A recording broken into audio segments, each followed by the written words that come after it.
Everyone has deal breakers when it comes to gear. So we asked our audience what features they hate to see on travel backpacks. And some of you have very strong opinions, so let's see if we agree. Tanya says hip strap pockets that don't fit today's phones.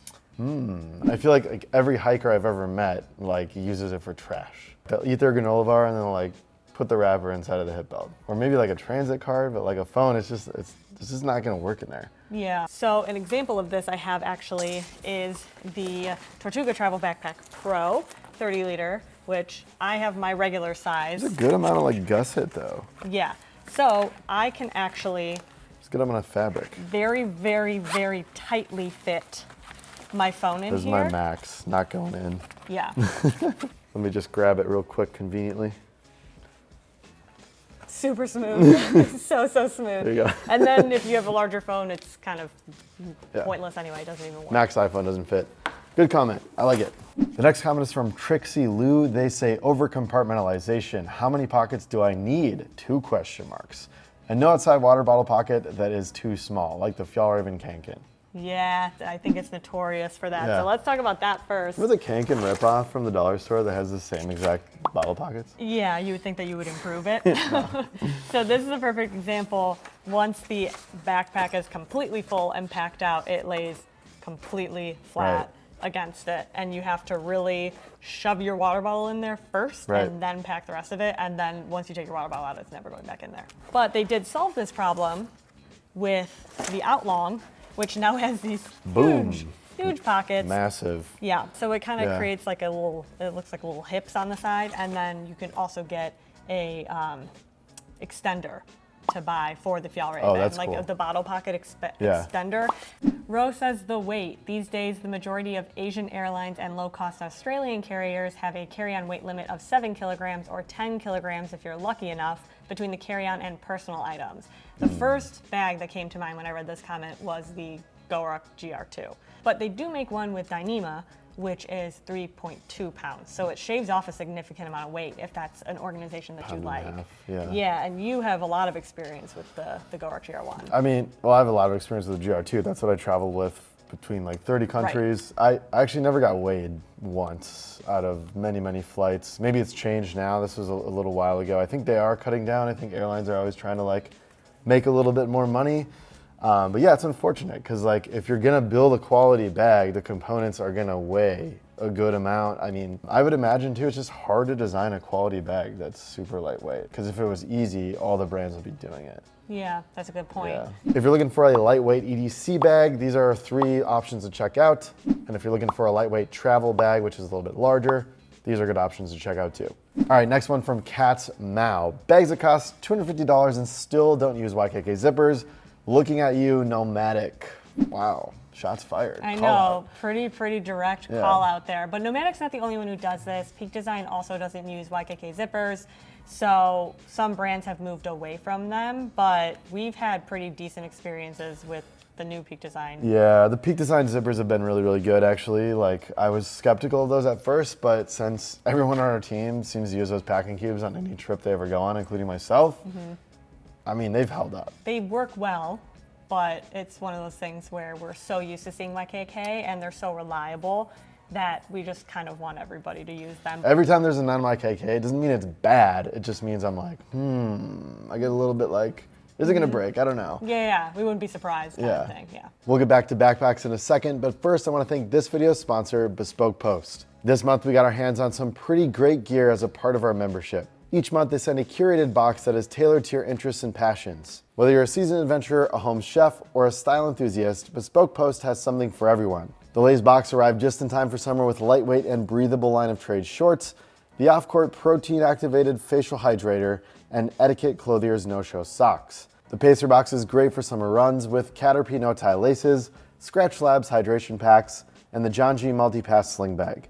Bespoke Post is free to join. Your membership gets you access to stellar discounts at sometimes 30% or more. They'll introduce you to new gear based on the results of your preferences quiz and handpick the perfect box for you every month. It's just like having your own personal shopper. Plus, 90% of the products come from small brands, so you can support small businesses. Preview your box before it ships to skip, swap, or cancel anytime. The best part is you only pay for what you want. Get 20% off your first order by clicking the link down in the description below and entering PH20 at checkout, or heading over to bespokepost.com/PH20. Now, back to the comments. Diablo M. Advance says zipper pulls that jingle. Yeah, so Tom Ben Cynic, gonna be jingly, right? So they do sell their paracord zipper pulls that you can thread through here. I think they make them a little less jangly. I also remember this was a problem with Air forever, and they finally fixed it. I think it was like the Air Travel Pack 3 that fixed it, but they always used to jingle, and then they just fixed their zippers and they no longer jingle, which is great. Yeah, I like that you can kind of customize this to make it not do that so much. Another brand that we have some issues with the jingling is Track. Oh yeah. But mostly just because these circular metal poles, zipper pulls, they'll just bump against each other all the time. I had a sling actually recently that I was hating testing because it just kept jingling and I had to kind of try and figure it out. Yeah, but just got the duct tape out, taped it down. Yeah, pretty much. I just separated the zipper pulls and it still jingled, but not quite as bad. Quick tip on these metal zipper pulls, if you really want to go anti-jingle, you can cut these things off right here, thread some paracord through there, tie a knot, and if you want to be extra fancy, you can even heat shrink that knot down, and then boom, jangle-free experience all around. All right, next one is from Steve, Dangling Straps. Lauren, what do you think? Simple and effective and terrible to experience, in my opinion. Yeah, I agree to a degree. All right. I guess, yeah. I mean, if there's two straps, just regular ones, I think that's fine. They're they stay out of the way. Yeah. I do like when brands offer strap management for those. I think it's just the bags with a ton of straps that really, really need them. Yeah, so a perfect example of that is the Fairview and the Farpoint. These are very intense dangling straps. Oh yeah. So Osprey is very notorious for not including any sort of strap keepers. And we can pop up an image of this, but basically when you have this on, all of these are just hanging down. Yeah. From not cool. Right here, and then down here, and here. And I have to tighten things up a lot usually. Right. And then there's this much strap adjustment left. Yeah. It's just hanging everywhere, and I think it just looks goofy. It does look goofy. If you want a trick on how to do this yourself at home, just get a little Velcro cable tie, and you can tie it around these straps and really manage it up. I've done that to very strappy bags before. Also, Tom Ben makes strap keepers exclusively for something like this, which is also pretty cool. Yeah. So definitely check those out too.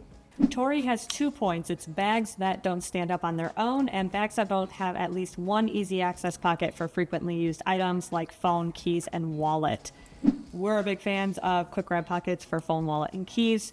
Very much essential. And bags that stand on their own, me personally, it's not a huge deal breaker. What about you? I like when they stand up on their own, whenever you're traveling, you're at a coffee shop, it's so annoying when it keeps sliding down. Yeah. I found that some bags, even if they don't stand on their own when they're empty, then they can stand on their own, depending on how you pack it up. Here's a great example of many, many pockets to choose from, but they have one right in the center. Tom Ben added one just for the essentials that you need. Yeah. So something like this is perfect because it doesn't go down super far. Everything stays up close so you can grab it when you need it. Yep. But I agree that if you don't have anywhere to put your stuff, I just tested a bag that had one pocket perfectly up at the top, and it was incredible because it's the only pocket I ever needed for anything, and then the rest was nice and clean. Yeah. So this is a kind of more extreme version of that segmentation, but I liked having a pocket right there. Big fan of the quick access pocket, especially for travel. It's nice to empty out those pockets and just pop everything right in the bag. All right, this next one is from Brendan's Girl. Zippers that open vertically so your stuff can spill out. Lauren, what do you think about this? There's a fine line with a vertical zipper that's actually useful. Most of the time when they have a vertical zipper, it's so that when you flip the bag off of one shoulder, you can swing it to your front and get to whatever's inside there. Yep. I have noticed some can be so big that there's no organization in there. I don't even know. I'm just throwing stuff in, and then when I'm whipping the bag around, when I open it up, everything's just kind of in a jumble and stuff can fall out. Yeah. Completely agreed. I like that when you flip it over to your front and then you can get access to that side zipper. I think that's a really smart thing. The one thing that I'm thinking of that comes to mind is when you're wearing a sling like this and there's one zipper and then you start opening it from down here, and that's really, I think, when your stuff can spill out. So Yeah. I love when slings have 2 zippers. So depending on what side you wear your sling on, you can just switch the zippers to that side. El Panda Warrior says, admin panels in general suck. Prefer to use a pouch for this stuff. No one uses credit card pockets in a backpack.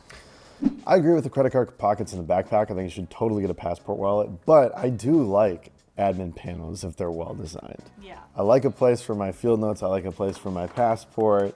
Maybe 2 little pen pockets just so I know where everything is. Oh yeah, you got Tortuga. Tortuga does this great. Yeah, they do a great job at this. Tortuga is a perfect example. Oh, look, a little quick grab pocket up Boom. at the top. Callback. Just what we're talking Yeah. about.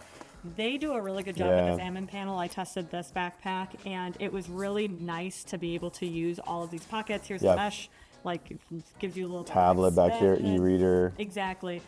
I not a single time use that. Yeah. Like, I put my cards in there to make sure that it works, but I'm going to have my wallet. I agree. And my wallet will go in this pocket here. Useful, in my opinion.